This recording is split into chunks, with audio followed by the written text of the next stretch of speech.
নবী সাল্লাল্লাহু আলাইহি সাল্লাম আবু তালেবকে কালেমা পড়াবার জন্য কি পরিমাণ কাঁদছে, চেষ্টা করছে। শেষ মুহূর্তে বলছে, চাচা চাচা কালেমাটা পড়েন না চাচা। বলছে, না, মানুষের কাছে বেইজ্জতি হব, পড়বো না, মানুষ লজ্জা দিবে।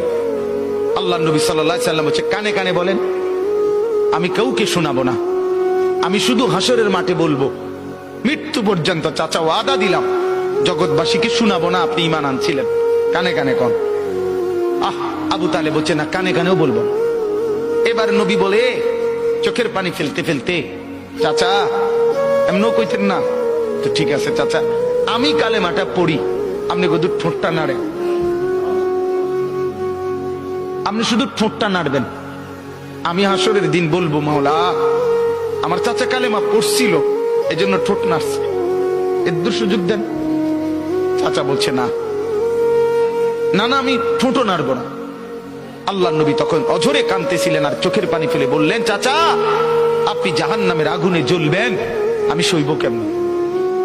আবু তালেব নাফরমান তখন কি বলছে জানেন? আন্নারু খায়রুম মিনাল আর। মুহাম্মদ, মানুষের কাছে লজ্জা পাওয়ার চাইতে আগুনে জ্বলা অনেক ভালো। বাপ, নিজেদের জিন্দেগিতে একবার ভাইবা দেখেন, আমিও ভাবি আপনিও ভাবেন, এমন আচরণ আমার মধ্যে আছে কিনা। 3 দিন ধরে যে বাড়িতে মেয়ের বিয়েতে, ছেলের বিয়েতে যে ডেকসেট বাজাইলেন, কারে খুশি করার জন্য? হ্যাঁ, 1 লক্ষ টাকার গেট, এরপরে গায়ে হলুদের এই নগ্ন অনুষ্ঠান কার জন্য করলেন? বেড়া বেড়ি সব, যুবক যুবতী সব একই মাইক্রো প্রাইভেট কারের ভিতরে যাতাযাতি করে বহাইয়া একখান থেকে একখানে নিলেন, কার জন্য? পুরা প্যান্ডেলের ভিতরে একসাথে বেড়া বেড়ি একত্রে খায়, নাচে, গায়, ফুর্তি করে, কার জন্য? শুধু সমাজ, সোসাইটি, পরিবেশ, সোসাইটি মেনটেন করছেন, সমাজ মেনটেন করছেন। ছেলেরা চাইছে, মেয়েরা চাইছে, বাচ্চারা চাইছে, এতে হেতে চাইছে, তো মালিক তিনি কি চাইছিল? ওনার কথা মনে হয় নাই? রাসূল সাল্লাল্লাহু আলাইহি সাল্লাম, তার কথা মনে হয় নাই? বলেন, কিয়ামতের দিন নবী সাল্লাল্লাহু আলাইহি ওয়াসাল্লামের কাছে কোরআনে আছে, ফাকাইফা ইদা জিনা মিন কুল্লি উম্মাতিন বিশাহিদ ওয়া জিনা বিকা আলা হাউলা'i শাহীদা। নবীকে বলছে আল্লাহ, বন্ধু আপনার উম্মতের প্রত্যেকের আমলনামা আমি আপনার হাতে দেখাবো, আপনার হাতে, আপনার সামনে পেশ করব, আপনি দেখে কথা বলবেন আমার কাছে। সুপারিশ আপনি কইরেন, মানা নাই, কিন্তু আপনি দেখে করবেন।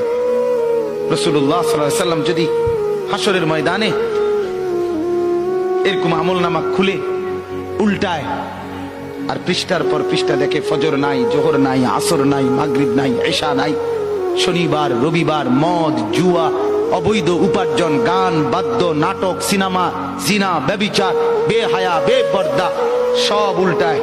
আল্লাহ নবী সাল্লাল্লাহু আলাইহি সাল্লাম তখন বলবে, উম্মত কি এটা?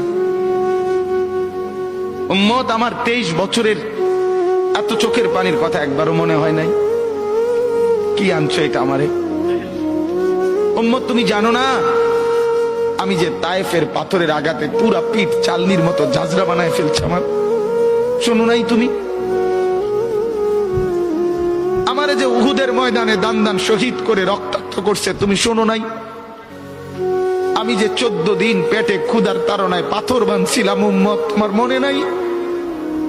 একবারও শোনো নাই আমার ক্ষুধার কষ্ট, আমার পিঠের ব্যথা, আমার দাঁতের ব্যথা, আমার কাঁধে 2টা কড়া ঢুকে গেছে? উম্মত, আমার ঘরে 3 মাস আল্লাহর নবীর স্ত্রী আয়েশা বলছে, আল্লাহর কসম উম্মত, নবীর স্ত্রী বলছে 3 মাস 3টা চাঁদ উঠছে ডুবছে, রাইনা হেলালান সুম্মা হেলালান সুম্মা হেলালান, 3 চাঁদ 3 মাসে নবীর 9 জন বিবির কারো ঘরে আম্মা জান আয়েশা বলে এক